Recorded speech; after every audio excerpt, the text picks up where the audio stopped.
Halo Sobat Cek Faktaid, selamat datang di Cek Faktaid, kanal informasi yang akan mengupas tuntas berbagai isu, kabar, dan fakta terbaru seputar olahraga, politik, hiburan, teknologi, dan berita viral, semua dikupas tuntas dengan data akurat dan analisis mendalam. Di sini, kami tidak hanya menyajikan kabar terbaru, tapi juga memastikan informasi yang Anda terima terverifikasi, berimbang, dan bernilai tambah. Jangan lupa subscribe, nyalakan lonceng notifikasi, dan share video kami agar makin banyak orang tercerahkan oleh informasi yang benar. Di episode kali ini, kita akan membahas salah satu topik hangat di jagat sepak bola Indonesia. Proses naturalisasi Moro Zylstra untuk Timnas U23 Indonesia. Benarkah Moro Zylstra bisa jadi senjata rahasia Garuda Muda? Atau sekadar pelapis untuk tim senior? Yuk, kita bedah faktanya. Hanya di Cek Faktaid. Proses naturalisasi bukanlah barang baru dalam sepak bola Indonesia. Jika kita menoleh ke belakang, beberapa nama besar seperti Christine Gonzalez, Irfan Bahdim, Stefano Lillipali, hingga yang terbaru, Jordi Amat dan Sandy Walsh, adalah contoh nyata bagaimana kebijakan naturalisasi bisa membantu memperkuat timnas Indonesia. Fenomena ini lahir dari kebutuhan mendesak. Sepak bola Indonesia dengan jutaan penggemarnya selalu menuntut prestasi. Namun, infrastruktur, pembinaan, hingga pembibitan pemain lokal seringkali menemui jalan buntu. Disinilah naturalisasi muncul sebagai solusi cepat. Dengan mendatangkan pemain berdarah Indonesia yang berkarir di Eropa, diharapkan kualitas tim meningkat tanpa harus menunggu regenerasi alami yang sering berjalan lambat. Erick Thohir, sebagai Ketua Umum PSSI, memahami betul konteks ini. Di bawah kepemimpinannya, naturalisasi bukan sekadar solusi darurat, melainkan bagian dari rencana jangka panjang membangun timnas yang kompetitif di level Asia, bahkan dunia. Lahirnya nama Moro Zylstra dalam daftar calon pemain naturalisasi menjadi bukti bahwa strategi ini terus dijalankan. Lalu, siapa sebenarnya Moro Zylstra? Moro Zylstra, nama yang mungkin masih asing bagi sebagian besar penggemar sepak bola Indonesia. Pemain yang saat ini berkarier di FC Volendam, Belanda, memang belum memiliki reputasi besar seperti nama-nama naturalisasi sebelumnya. Namun, justru disitulah letak menariknya. Zylstra masih muda, energik, dan punya potensi besar untuk berkembang. Ia bermain di posisi penyerang, posisi yang sering menjadi titik lemah timnas Indonesia. Di usianya yang masih sangat muda, Zylstra punya waktu panjang untuk beradaptasi dengan gaya bermain Asia Tenggara, sekaligus menjadi aset berharga untuk timnas U23. Menurut data terakhir, Moro Zylstra memiliki keturunan Indonesia dari pihak ibu. Inilah yang membuka jalan baginya untuk masuk ke dalam skema naturalisasi. Selain faktor darah keturunan, performa Zylstra bersama tim mudanya juga cukup menjanjikan. Meski belum mencatatkan rekor gol fantastis, penampilannya dinilai konsisten dan potensial. Dalam keterangan resminya, Erick Thohir mengungkapkan bahwa proses naturalisasi Moro Zylstra sudah diajukan ke Kemenpora. Ini berarti tahap administratif sedang berjalan. Setelah berkas lengkap, Zylstra harus melalui berbagai tahap, mulai dari persetujuan DPR hingga pengambilan sumpah warga negara Indonesia WIANI. Proses ini tidak selalu mulus. Banyak pemain naturalisasi yang sempat terhambat karena dokumen tidak lengkap, status kewarganegaraan ganda, hingga dinamika politik di parlemen. Namun, dengan pengalaman PSSI saat ini, publik berharap proses Zylstra bisa berjalan cepat. Mengapa Moro Zylstra diprioritaskan untuk timnas U23? Jawabannya sederhana, jadwal padat menanti Garuda Muda. Tahun 2025 akan menjadi tahun sibuk dengan beberapa agenda internasional. Di antaranya, kualifikasi Piala Asia U23 2026 pada September dan SEA Games 2025 di Thailand pada November. Pelatih Shin Tae-yong tentu membutuhkan kedalaman skuad yang mumpuni. Tim U23 kerap berisi para pemain muda lokal.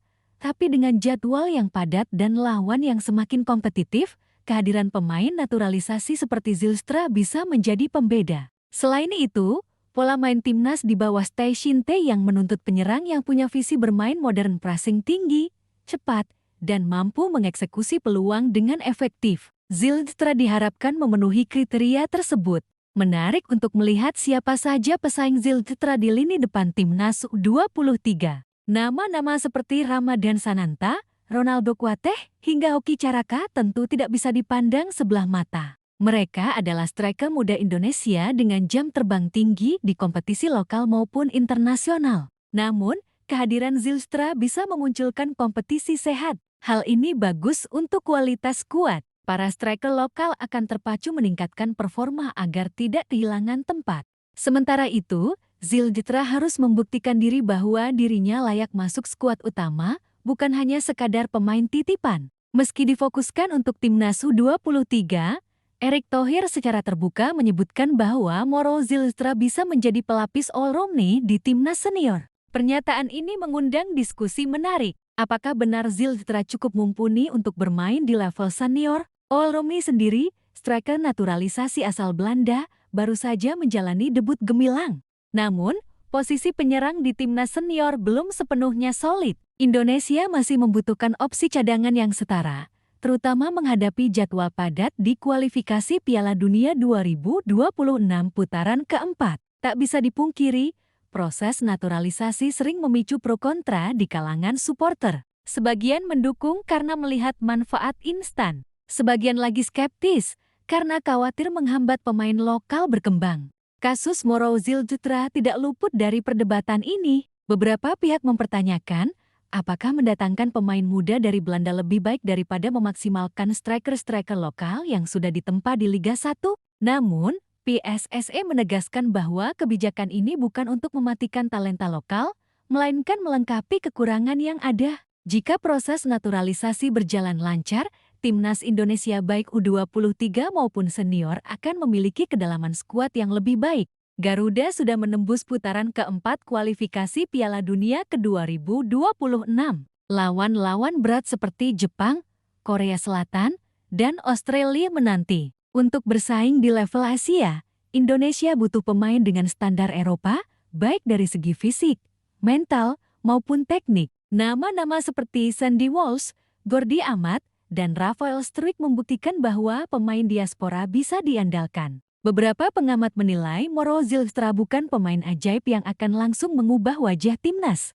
Namun, jika dipoles dengan benar, dia bisa berkembang pesat di Asia Tenggara yang dikenal dengan permainan cepat dan keras. Shin Tae-yang sendiri, meski belum berkomentar langsung, diyakini sudah memasukkan Ziltetra ke dalam proyeksi skuad masa depan. Pelatih asal Korea Selatan itu terkenal selektif dalam memilih pemain naturalisasi. Jika tidak sesuai kriteria, dia tidak segan mencoret. Proses naturalisasi tidak hanya urusan PSSI. Dukungan pemerintah, dalam hal ini Kemenpora, sangat krusial. Dalam beberapa pernyataan, Kemenpora menegaskan komitmen mendukung kebijakan PSSI selama sesuai regulasi. Masyarakat pun diharapkan mendukung dengan cara bijak. Kritik boleh, tapi harus konstruktif. Yang terpenting, publik harus memberi kesempatan Ziltetra membuktikan diri di lapangan. Bagaimana jika proses naturalisasi gagal? Risiko selalu ada. Dokumen tidak lengkap, masalah administratif, atau bahkan faktor politis bisa menjadi sandungan. Jika hal ini terjadi, PSSI harus punya rencana cadangan. Alternatifnya tentu memaksimalkan striker lokal atau membuka jalur naturalisasi untuk pemain lain yang lebih siap secara administratif. Moro Ziltetra kini tinggal selangkah lagi menyandang status WNI, prosesnya tinggal menunggu waktu. Jika semua berjalan lancar, publik akan segera melihat aksinya bersama Garuda Muda di kualifikasi Piala Asia U23 ke-2026. Publik berharap Ziltetra bisa menjadi puzzle yang melengkapi ambisi besar Timnas Indonesia. Bukan hanya sebagai pelengkap, tapi pembeda di lini depan. Semua bergantung pada kerja kerasnya di lapangan dan bagaimana PSSI memaksimalkan talenta ini. Demikian laporan mendalam Cekfakta tentang Moro Ziltetra. Kami akan terus mengawal perkembangan proses naturalisasi ini hingga tuntas. Apakah benar Moro Ziltetra bisa menjadi senjata rahasia Timnas U23? Atau justru akan membuka lembaran baru untuk Timnas senior? Jangan lupa dukung kami dengan like, share, dan komentar. Suarakan pendapatmu. Apakah kamu setuju Moro Ziltetra dinaturalisasi? Tulis di kolom komentar ya. Sampai jumpa di video Cekfakta selanjutnya. Salam fakta.